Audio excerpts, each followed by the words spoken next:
पुणे की वैष्णवी हगवने आत्महत्या प्रकरण में हर दिन नए खुलासे हो रहे हैं। अब इस मामले में वैष्णवी की भाभी मयूरी हगवने जगताप ने सनसनीखेज आरोप लगाया है। मयूरी ने बताया कि वैष्णवी के साथ जो कुछ हुआ वैसा ही व्यवहार उसके साथ भी हुआ था। ससुराल में उसके साथ भी मारपीट और मानसिक प्रताड़ना की जाती थी। म्हणजे छोट्या छोट्या गोष्टीवरून मला म्हणजे करिश्मा हगवणे जी ननंद आहे ती त्रास द्यायची की साडीच अशी घालते, कपडीच अशी घालते किंवा सासऱ्यांकडे बघते किंवा घरामध्ये काम करत नाही, हे असं करते. म्हणजे छोट्या छोट्या गोष्टींवरून नंदेने खूप मला त्रास दिला होता. नाही, मी घर सोडण्याची भूमिका नाही घेतली. माझ्या मिस्टरांनी मला इथं आणून सोडले की का तर ती लोक खूप क्रूरवृत्तीची लोक आहेत. ती मला म्हणजे जिवंत ठेवणार सुद्धा नाही, हे त्यांच्या मुलालाही चांगलं माहिती आहे. म्हणून त्यांनी मला इथं मी माझ्या आईकडे सुखरूप राहील म्हणून त्यांनी मला इथं आणून सोडलं होतं. काही दिवसातच आम्ही वेगळं राहणार होतो, म्हणजे फ्लॅट मुळातच आम्ही वेगळंच होतो त्या घरामध्ये. एक जी रूम आहे त्या साईडला बाहेरची, तिथे मी 1.5 वर्ष त्या रूममध्ये जाऊन मी संसार केलेला आहे. तिथूनही आम्ही आत्ता बाहेर पडणार होतो. ती लोक कोणत्याही पातळीला जाऊ शकतात, तेवढी ती विचित्र लोक आहेतच.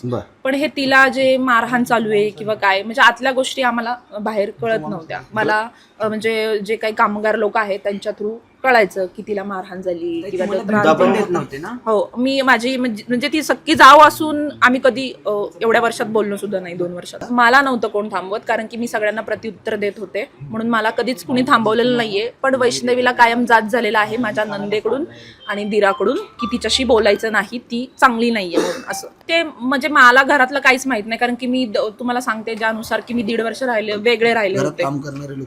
हा, ते काम करणारे लोक सांगायचे मला की तिला एवढा त्रास आहे तेवढा.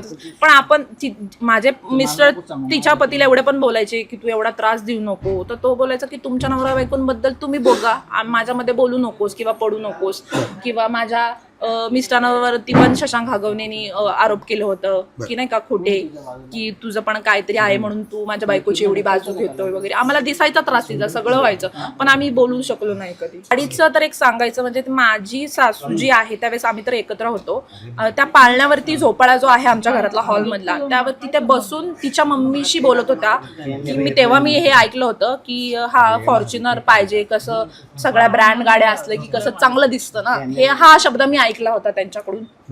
हो, शशांक हगवणेतच त्यांनी तर सगळं मागितलेलं आहे. मी स्वतः पाहिलेलं आहे की तिच्या वडिलांनी गॉगल, मोबाईल, जे काय वॉच आहे ते माझ्यासमोर घरामध्ये आलेलं आहे, बघितलेलं आहे. आणि त्याच्या म्हणजे तो त्याच्यावरती पण एवढा आम्हाला रुबाब दाखवायचा माझ्या मिस्टरांना की बघ मी कशी तिला धाकात ठेवलीये वगैरे, नाही का, की आम्ही सगळं घेतोय करतोय वगैरे.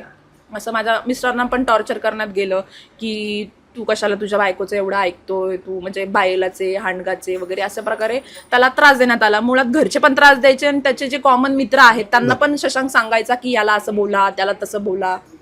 मग ते त्यात पण त्रासाला माझे मिस्टर कंटाळले. सीसीटीव्ही समोर आला त्यावेळेस म्हणजे माझ्या मिस्टरांचं तिथं वॉशिंग सेंटर होतं आणि ते म्हणजे जे आमदारकी चालू होती त्या प्रचारामध्ये ते गेले होते माझे मिस्टर. आणि घरी मी इकडे भाऊबीज करून मी माझ्या घरी गेले होते उशिरा. तर त्यांचं काहीतरी फोनवरती बाचाबाची चालू होती. माझी सासू आणि सासरे माझ्या नवऱ्याला खूप घाणघाण प्रकारच्या शिव्या देत होते. तर त्यानुसार मला कळलं की हे माझ्या मिस्टरांशी बोलत आहे. त्यामुळे मी बाहेर जाऊन थांबले. मी ऐकत होते की ते काय बोलतात आणि इव्हन माझ्याकडे ते रेकॉर्डिंग सुद्धा फोनमध्ये चालू ठेवलं होतं मी. तर त्याच्यानंतर तो फोन कट झाला. ते म्हणत होते तू इथं ये, तुला दाखवतो आम्ही. मग ते 4 जण त्याला मारण्याच्या याच्यातच उभे होते, नाही का. पण मला वाटलं नव्हतं की ते कदाचित माझ्या अंगावर येतील. पण ती तिकडून माझ्या सासूबाई अशा म्हटल्या की घराचं वाटोळं केलंय हिने.